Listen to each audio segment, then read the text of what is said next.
So tonight, what we're talking about is that Jesus directs our steps. And this was going to be kind of I think this is a fun one. To me, this is one of those freeing messages.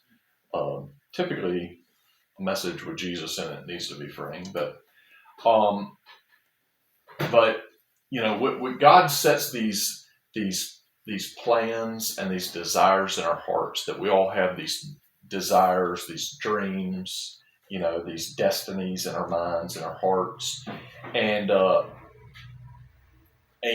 sometimes we do this thing where we go, well, is that God? Is that the Lord? And we question it, or we go, God, well, I don't know how to do this. Well, I probably need to figure out how to go to school for this or whatever. And as humans, I don't know why, but we overthink everything, and we want to make everything complicated. I have this whole theory that there is maybe majority actually, of humanity. They will make any problem look bigger than it is because it makes them look important. That if they have problems, then that makes them important. To me, that just makes you poor at solutions. But anyway, not that people can't have big problems. Just typically, sometimes you hear people that you're just like, that's not a problem. So, but you don't want to say that because they just haven't got revelation yet. That's the thing. Have grace, folks. I said folks. What I meant is Dan. Anyway, but we make things complicated, and a lot of times, especially when we get this plan from God, this destiny from God, we go, oh man, I missed it because that's way too big. That's impossible. Well, that means it's probably correct. Really. And the thing is that, again, this goes back to like what Joan brought up, is it's not about doing it right. It's about just doing it obediently, right? That just be obedient. When God says, hey, I want you to take a step in this direction, just step in that direction. And we get so caught up in fear, or fear of missing it, or fear of failure, that a lot of times we'll just stand still when God's calling us forward. God's saying, hey, come here, look, come here. And we're like, oh man, how am I supposed to get to God? I probably ought to figure this out. I need to probably get my passport set up. I need to go to school and get learned in Greek and Latin at minimum. And then I can start walking towards God. And God says, hey, when I say go, that means go. When I say come, that means come. And the Bible puts it together in a way that really is way more freeing than we live. We don't live as free as the Bible tells us. The instructions that the Bible gives us as far as plans, as far as those things. And Isaiah 55, 8-9 is one of the reasons we don't, because religion is another thing that says, hey, if you don't do it this hard, then you're not doing it right. If it isn't this difficult, you're not doing it. You're not, you didn't make it. And Isaiah 55, 8-9 says, for my thoughts are not your thoughts, nor are your ways my ways, says the Lord. For as the heavens are higher than the earth, so are my ways higher than your ways, and my thoughts higher than your thoughts. And a lot of times we'll take that and we'll go, well, God, I'll never figure this out. God's so much higher than me, I'll never figure it out. And he goes, well, yeah, you won't figure it out, but just listen to what I'm saying. You don't got to figure it out. You just have to listen. I'm going to tell you the answers. And that's the Father God we serve. Is he doesn't say, hey, figure it out and then come on. He says, hey, let's walk together and we'll chit chat. Yes. And when you look up, we'll be where we're supposed to be. And so, though God's ways are higher than our ways and his thoughts are higher than our thoughts, we're not supposed to ever leave his side. So we're supposed to know his thoughts. We're supposed to know his ways, not in advance, but when he tells us, Proverbs 3, 5 through 6, this is New King James Version, says, trust in the Lord with all your heart and lean not on your own understanding. In all your ways acknowledge him, and he shall direct your paths. That when we get caught up in, oh man, am I doing it right? Am I, God, am I making the right move? And, that we need to just acknowledge him in all our ways, in everything we deal with. And this is one of those things, this is one of my Christianity 101 life hacks, is when I was younger and trying to really figure out how to hear God, the way I do it was,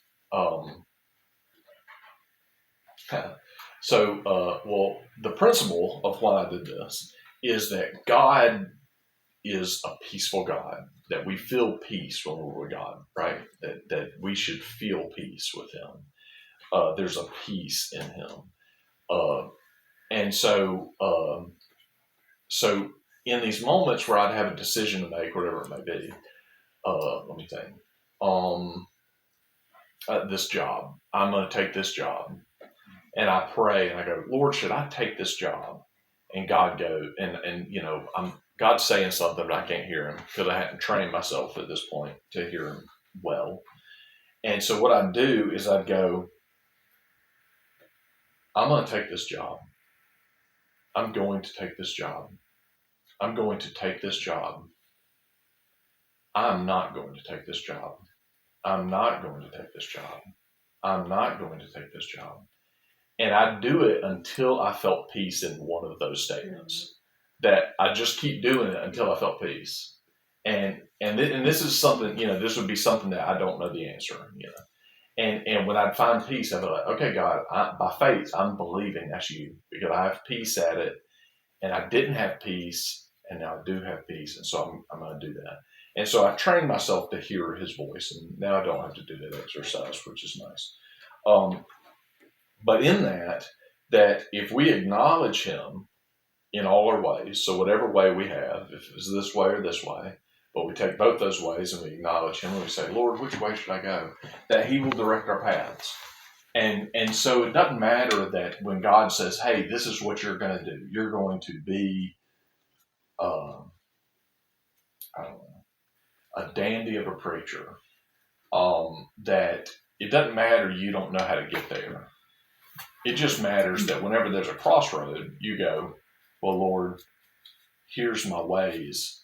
Which one is the one that I ought to do? And he'll direct us. And I know what we're thinking. We're thinking, no, it's more difficult than that. And it really is not. It's not more difficult than that. Now, I'll give you a scenario, though. What will happen sometimes, not all the time, and I'd say not most of the time, but sometimes you'll get to a thing and you'll go, man, Lord, should I do this or should I do this? And he won't say anything. And you're like, Lord, I want your answer here. Should I do this or should I do this? And then you do I'm going to do this. I'm going to do this. I'm going to do this. I'm not going to do this. I'm not going to do this. I'm not going to do this. And you do the little exercise and you don't get peace at all. And you're like, man, okay, Lord, I kind of need an answer. And so what can happen there is I've found that there's two things that can happen. One is God's already told you the answer, and you know the answer, and you just don't like the answer, and so you're playing. So that's one way that can happen, but that's not really what I'm talking about because I'd imagine you already know that. The other way is that God trusts you to make this choice. He's not going to make the choice. He's not going to tell you which way because he goes, you know what? You can just do it. Whatever you want to do. Do whatever you want to do. And because he trusts us enough to do something. And he will literally give you that much trust. Typically, that's not huge things. I will say that. A lot of times, that's not gigantic. That's going to be like, Lord, God, in heaven, do I eat at Logan's tonight or Texas Roadhouse? else. And which one should I do? And he's like, I'm not answering that. And then you're like, okay. That's Bright Star. Yeah. I actually saw an article on Bright Star the other Could have day. been the Bright Star long. I saw an article on it the other day. That was a sign. Is what That's I'm a saying. sign. No, That's that's a not. sign. Lord's When I go to goodness. Bright Star. Yeah. Oh, That's one of my favorites too. Oh my They're gosh. so good. Oh my goodness. Bright Star. Hallelujah. Great name too. I know, but say no symbolism there. There's scandals involved with that restaurant. Oh yeah. I think he's got quite a history. Yes. Psalm 37, 23 through 24 says, the steps of a good man are ordered by the Lord, and he delights in his way, and God delights in his way. Though he fall, he shall not be utterly cast down, for the Lord upholds him with his hand. And I love this because this is one of those moments of freedom that in that moment when you go, Lord, here are my ways. I got this way, I got this way. And God says, okay, well, I want you to do this. And we may or may not hear him just right. Or maybe we don't ask him. We forget to ask him. We get super excited and we just start running in a direction. Whatever it may be. But it says the steps of a good man are ordered by the Lord, and God delights in his way. Though the righteous man may fall, he shall not be utterly cast down, for the Lord upholds him with his hand. And I really like this because here, when you look this up in the Greek, the word fall, though the righteous man fall, it means to fall, to lie, to be cast down, to fail. Though he may be cast down, though he may fail, though he may fall, it says he shall not be utterly cast down. And cast down there means to throw away, to carry away, to hurl. And what's interesting here is when you read it like that, because of the next verse that says, for the Lord upholds him with his right hand, there's this relationship that we see there. That it says, though I may fail, though I may be cast down, though I may fall, God won't throw me away. I won't be carried away. I won't be hurled off because God's standing right there ready to pick me back up. He's just got his hand out. He's like, okay, get back up. Come on, let's go. But he doesn't cast us away, that we're not cast away, even though we fall down. That's okay. Just get up. And I love that insight there was really powerful to me. Proverbs 16, we're going to jump just a little bit here. We're going to read Proverbs 16, but we're going to read just 3 verses in there, not in order. Verse 1 says, the preparations of the heart belong to man, but the answer of the tongue is from the Lord. And again, we hear this, we prepare certain things. And when we read this, the preparations of the heart belong to man. And which is interesting because it also talks about that God gives us desires of our hearts, that he places desires in us. So there's this preparation that's from our heart, but it can be based out of things that God put in our heart. Y'all know what I mean? That they're one and the same, but the answer is of the tongue. But the answer of the tongue is from the Lord, that God has the answer to kind of our plans, that we have these plans, but God has the answer. Like, okay, that's good. Here's how we're going to move, and again, verse 3 says, commit your works to the Lord and your thoughts will be established. So what it's saying here is you have these preparations, you have these plans that are your plans. And hopefully they're built with the Lord to some degree, but at the end of the day, that we commit these works, that we commit these plans to the Lord, and our thoughts will be established. And again, it's just saying, hey, when you take this and you give it to God, there's an establishment there, and there's a strategy going forward. And then we're going to jump to verse 9. It says, a man's heart plans his way, but the Lord directs his steps. And so again, there's this picture here of our plans are not bad. Our plans are not bad. Now, that being said, God puts desires in our hearts. So if we are following God, our plans are not bad because they're based off of desires that God put in our heart. Y'all know what I mean? You're going to see a circle here. You're going to go, oh, you're talking in a circle. Yeah, that's right. I'm talking in a circle. It's circular. It's almost like a fail-safe because as long as we're taking these desires God's put in our hearts, well, then we know they're God's plans. We just don't know how to get there yet. So we can present these to God, and God can go, yep, that sounds good to me because I put them there. So, yep, that sounds good to me. Let's go, and this is how we'll go there. And I'll direct your steps. And that's again, it's just this moment of we're going to keep reading. Let's just keep reading. Psalm 119, 105. It says, your word is a lamp unto my feet and a light unto my path. And on these things, we keep seeing that God's saying, hey, I direct your steps. You have plans and you have desires and you have destinies. You have calls on your life and all this. And that's great. Let's just go do it together. Don't leave me out of it. You know what I mean? And it's really and even our failures are not something that God's concerned about. When He sees us fail, then He says, it's okay, get back up, let's move on. And Jesus wants to direct our steps, but He won't make them for us. Y'all know what I mean?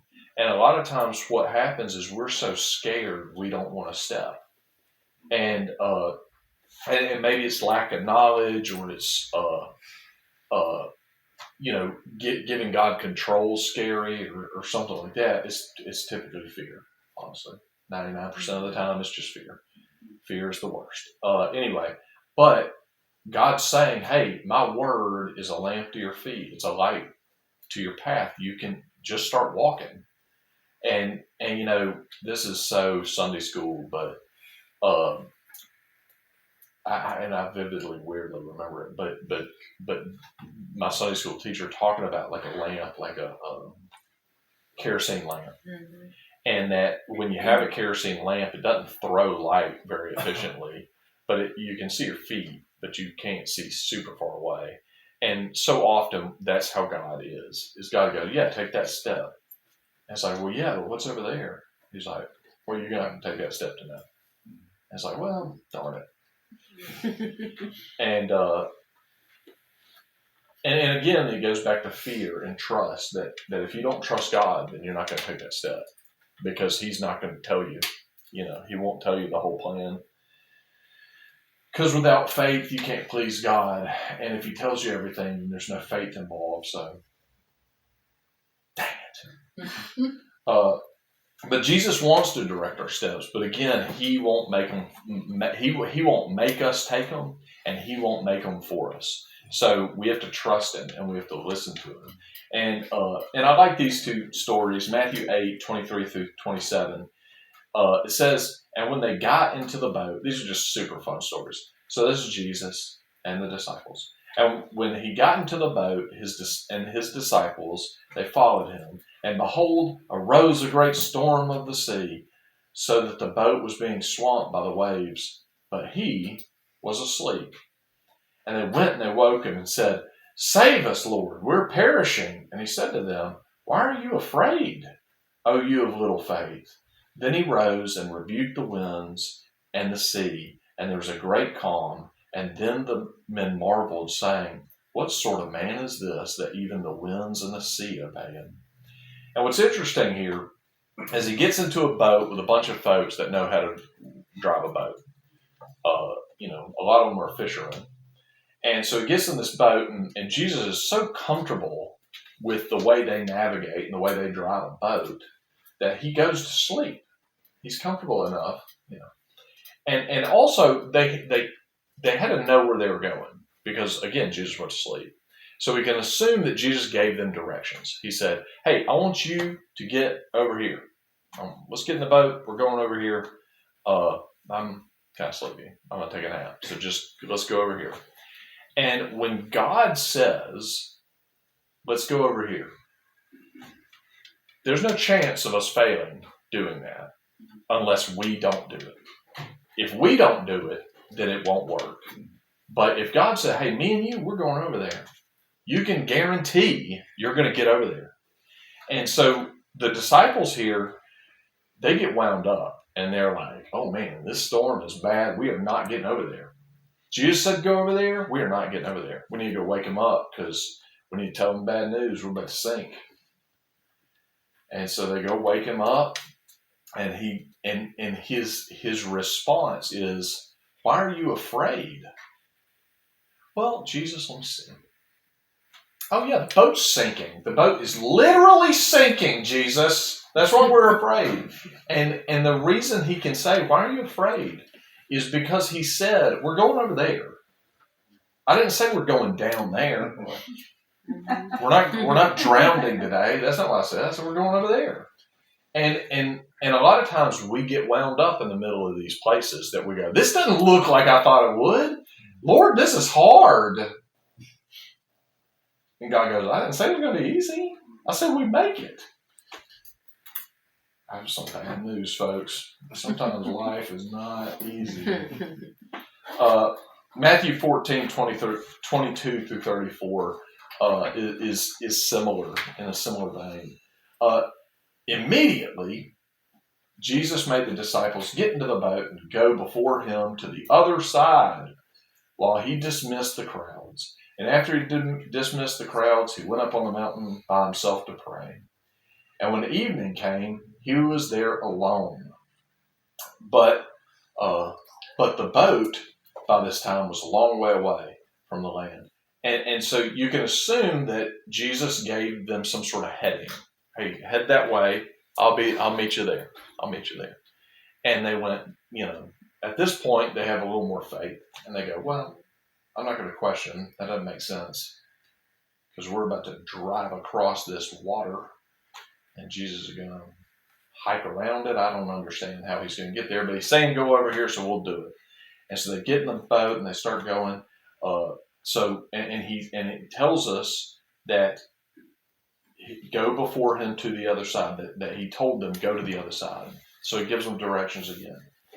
And the boat, though, is a long way away, and Jesus isn't there, and it's being beaten by the waves, for the wind was against them. And in the fourth watch of the night, he came to them walking on the sea. But when the disciples saw him walking on the sea, they were terrified. It's a ghost, they cried out in fear. But immediately Jesus spoke to them, saying, take heart, it is I. Do not be afraid. And Peter answered him, Lord, if it's you, command me to come out to you on the water. And he said, come. So Peter got out of the boat and walked on the water and came to Jesus. But when he saw the wind, he was afraid, and beginning to sink, he cried out, Lord, save me. And Jesus immediately reached out his hand and took hold of him, saying, oh, you of little faith, why did you doubt? And when they got back to the boat, the wind ceased. Those in the boat worshipped him, saying, truly you are the Son of God. And when they had crossed over, they came to the land of Gennesaret. And again, what's interesting here is he says go. And I love this story because it gives them this heading, but they're scared again. And because this time Jesus sitting in the boat. Jesus sitting there with them. So now they can be scared because all they have is his word. It was only his word that said, go to the other side. And Jesus is like, yeah, but I said it. My words don't come back like void. When I say it, it is the way it is. You will make it to the other side. Just cruise through the storm. And I like these stories because of the storms. Because it's like, we get in these moments, and this is when the enemy comes with fear and doubt. And he says, doubt, fear, same thing. But we get in these storms and we go, oh man, what's happening? This looks like the wrong way. I took the wrong path. Man, I thought I gave my ways to God and I said, Lord, here are my ways. I acknowledge you in these ways. Which way should I take? And he said this way, but I must have misheard him. Oh no, wait, hold on. And then Satan comes and he says something else and you go, no, I didn't mishear him. Oh my goodness, he's punishing me. He's punishing me because these are punishment waves. And because I'm doing the wrong thing and all this. And it's like, no, that's the way it is. Sometimes waves show up. Sometimes it gets windy. It doesn't have to be punishment. Yeah. It doesn't have to be you missed it. It just is what it is sometimes. It's tough. It's tough. Because sometimes you're like, well, why is this dude blind? Is it because of him or is it because his parents are evil? And Jesus is like, no. Nope. And so in these moments, we have to stand on the word of the Lord. That when it gets wavy, when it gets windy, when it's dark outside, we have to go, God, you said this, and I'd love it if you'd show up walking on the water right now, or wake up, because I really need some reassurance, And 99% of the time, he'll be there. He'll wake up and say, hey, here it is right here. Sometimes he'll be like, I said the other side, so I'm going to zip it till you get there. And then I'll be like, good job. There are times like that when he's giving you a clear direction, he'll be like, nah, listen to your heart. In your heart of hearts what I said, and you just want to give up because you're tired of dealing. But we gotta stand on His word. That it doesn't matter what comes against us, that we gotta stand on His word. And we have to search Him out and say, Lord, this looks bad. Depending on the severity of the situation, God will show up. Just so you know.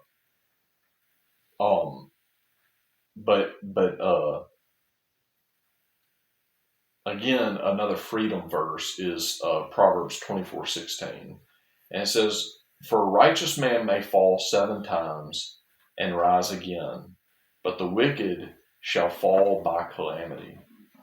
And this one was another one that was oddly interesting because it's so straightforward. It's so seemingly straightforward, but when you look up the words, they mean different things. That says, "For a righteous man may fall," and then it goes on and says, "But the wicked shall fall." And so there's the word fall. Those are 2 different words. Those are not the same word, which is interesting to me. It says, "For the righteous man may fall 7 times." And the word fall there means, again, it's the same as the other verse. It says to be cast down, to fall, to fail. So it's to fail. That, hey, you may fail 7 times. You may fall 7 times. But you're going to rise again. And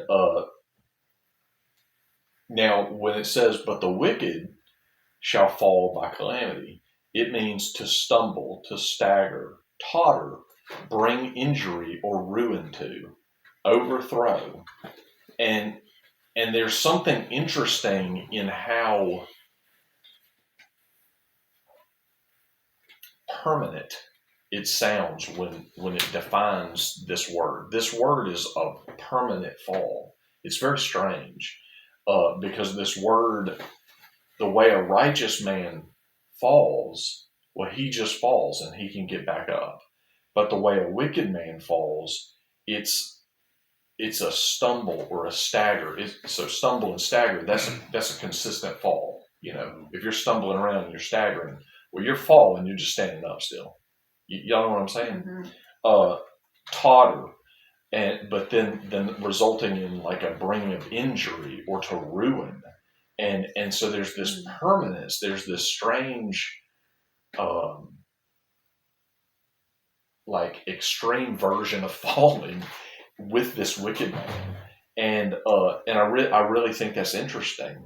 And it says, "For the righteous man may fall, may fail 7 times, and rise again." And what's interesting there is the word rise. The word rise there means rise. It does mean rise. It also means stand. It means rise up. It means stand up. But what is more interesting to me is it means to be established, to be confirmed, to be proven. That in a righteous man's failings, he can be proven when he stands back up. That there's a confirmation when he gets back up. Hey, you know what? I don't want to do that again. And now I'm established standing up. And that's not going to trip me again. I'm going to keep going. I'm not going to let it do that again. And we move forward. And so in our destinies, in our calls, if we screw it up somehow, God's not focused on the fall. He's focused on you getting up. Move forward. Jesus says, go out into all the world. Go out. Go. Move, go. The only time we find him saying, be still is, hey, be still and know I'm God. If we're being still, we need to just be focusing in. If we're stopped, we need to go, okay, I'm going to stop. I'm going to reorient my perspective back to a throne perspective. Oh yeah, I'm a son of God. Oh yeah, my daddy is Father God. Oh yeah, he set this path before me. Okay. Oh yeah, he orders my steps. Okay. And then you're going to hear God saying, okay, go, move, let's keep going. But he doesn't want us to stop. When we fall, he says, get back up. Let's go again. And this hooks back into Romans 8:28 through 31, saying, and we know that all things work together for the good to those who love God, for those who are called according to his purpose, for whom he foreknew, he also predestined to be conformed to the image of his Son, that he might be the firstborn among many brethren. Moreover, whom he has predestined, these he also called, and whom he called, these he also justified, and whom he justified, these he also glorified. What then shall we say to these things? If God is for us, who can be against us? And so in these moments where we're, running towards the plans that we have in our hearts that we've given to God and said, Lord, does this jive? Is this what you want? And he's like, yeah, and let's go and go this way, take this step, move this way. Even our failings move us forward. Even the bad places, God's like, let's keep going. I'll redeem it. I'm in the business of redemption. That does not concern me. It concerns me that you get back up. Get right your position again. Oh yeah, I'm a son of God. We get in these places where this is our plan, this is our destiny, and then something happens. We get in those storms and we go, oh man, this is too dark. And or this is too chaotic. Chaos is terrible. And God says, hey, look, focus on me. Just focus on me. I'll make the wind and the waves go away, And in those moments, for real, like we gotta, if we can stop and just listen, if we can stop and know that he's God in those moments, then we can take that next step, And it's when we get caught up in the middle of chaos that it really is that, we're overwhelmed. And that's one of those things that is not of God. Being overwhelmed is not of God, because we have a sound mind. He's given us a sound mind. A chaotic mind is not sound. Out of control is not sound. And so in those moments we have to stop and we have to go, okay, let me look down at the ground and just see the path that is lit before me and right myself again, because I'm getting turned around. And that's the beauty of walking with God, is that even if we're walking with God Well, and I want to say this too. There was this, because I hear this like weirdly often. Maybe it's not weirdly, but I hear this often, and everyone, I guess, should ask it because they just don't have revelation of it at the time. So you have to get revelation in order to know it. But anyway, but people ask like, well, I just don't want to miss God, and that, I hear that like all the time, like especially from younger human people, and got big life choices and all this stuff. Well, I don't want to miss God, and I'm like, you're just not that big. You're not big enough to miss him. How big do you think you are? How small do you think God is? You can't miss him. Are you running towards him? Run towards him. You're not going to miss him. And the story I give, and I don't remember who gave this example, but I've now stolen it and made it mine. But when baby Elisha, when he learned to, the same day he learned to stand is the same day he learned to run, and he never learned to walk. And so what happened? And when I say run, I'm being generous. Really, what baby Elisha would do is he'd stand up and then he'd chase his enormous head, because he didn't want it to hit the floor. So he's chasing his head and trying to keep his body underneath it. But he was extraordinarily fast, and he was good at it too. He didn't. I don't remember falling hardly at all. He was very good. But baby Elisha, when we'd be like in the den here, and Elisha would get up, and I'd be like, come on, baby, and he'd stand up and he'd run at me, and he was not hesitant. He was not concerned in any way.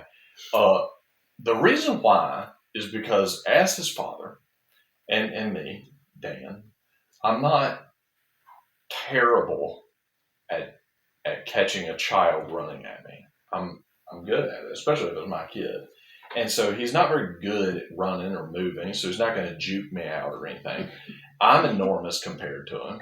So if he runs at me, he's guaranteed that I'm getting him. There's no way he's missing me. Because in this room, which is a great example because it happened in here, there's nowhere if he's running at me, there's no way he can get around me. There's just, that will be impossible because he's a tiny baby and I'm an adult man. And so literally, my arms, I've got maybe 5 feet and 4 feet on this side. So 9 foot of area that he could maybe get around. Unfortunately for him, if he's trying to get around me, I have legs so I can strafe and I can eat that place up. So the thing is that if he runs at me, it doesn't matter if he runs hard left or hard right. I'm just going to move over there. I'm going to adjust me and I'll catch him. It's just fine. It's not a big deal at all, as long as he is running at me. Now, in our walk, if we run away from the Father, that can be dangerous. That's when we fall and we don't get caught, because God is like, all right, you're saying hands off. You have free will, which I don't know why he did that, but he knows why. Still one of my most unfavorite things he did,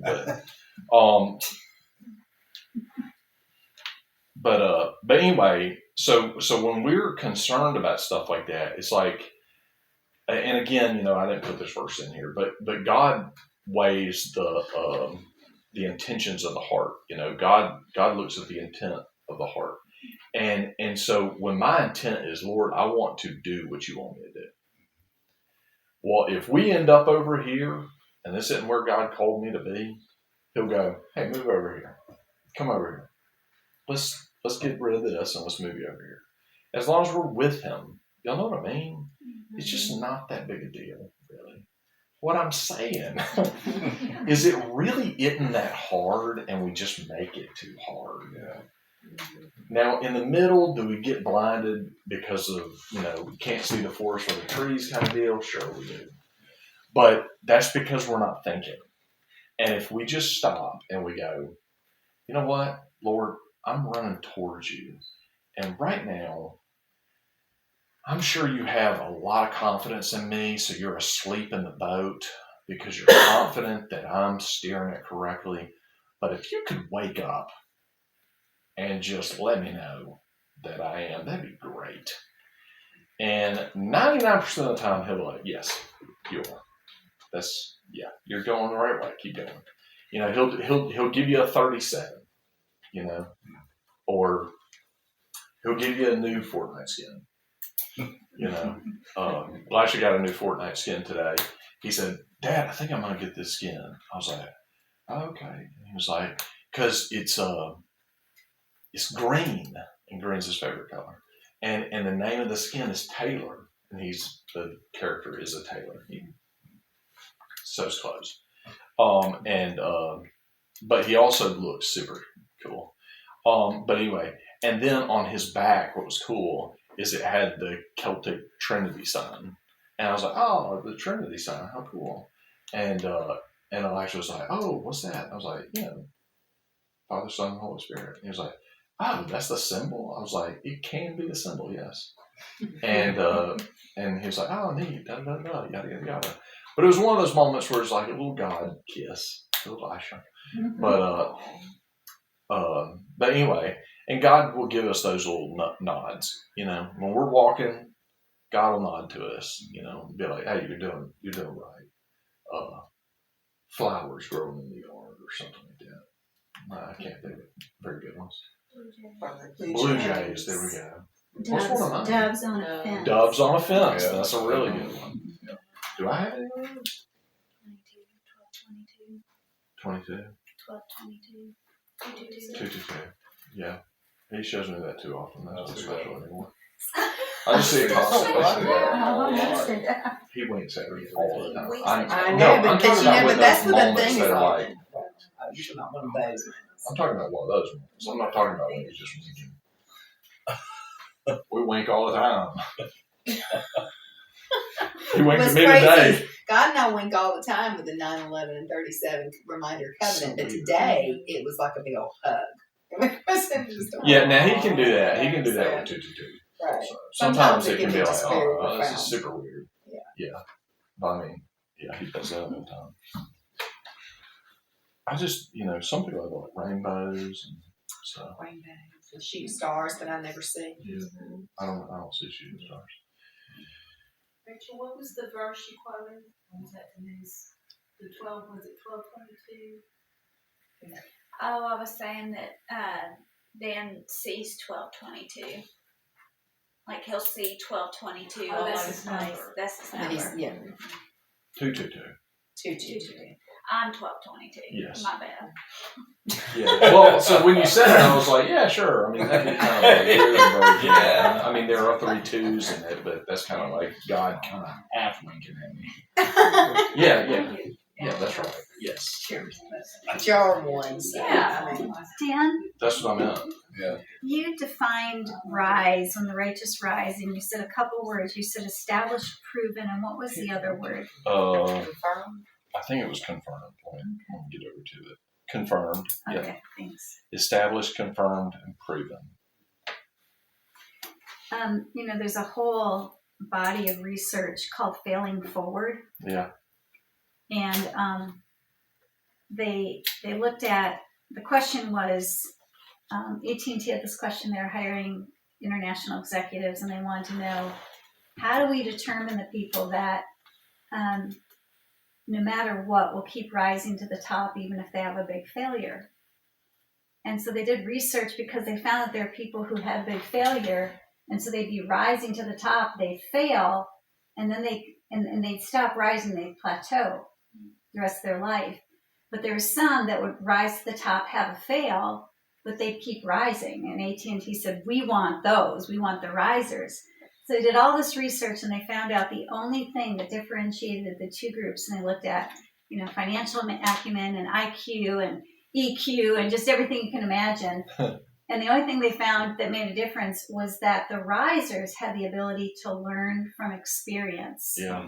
So they could get up from a failure or mistake and keep going, where these others just derailed from it. It just, oh my gosh, I didn't perform right. I've always performed right my whole life. I'm ruined.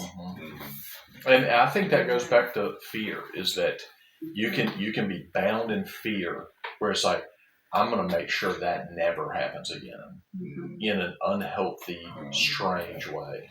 And, well, I don't want to say strange, because it's not strange. It's very common. But I mean, that's that's the way I like to work, is just get, when I'm doing drawings for a building or something, I'm like, get it on paper. Just get something on paper. I don't care if it's right. Just get it down on paper. Then we can look at what's wrong, and then we can make it right. But until you see the problems, we can't see the problems. So let's see them. But it can be scary because you're being vulnerable. But that's very good. Failing forward is such a good. That's like such a biblical principle that we see. David is a man after God's own heart. Well, Lord, and he's like, yeah, because every time he screwed up, he went, hey, you know what? And no matter how long it took him, but at some point he'd go, Lord, I screwed up. I'm so sorry, and he was real. And then he'd move forward. He'd move on. And because he was after God's heart. Yeah. He was after. He just kept Yeah. running towards God. Moving towards God. That's right.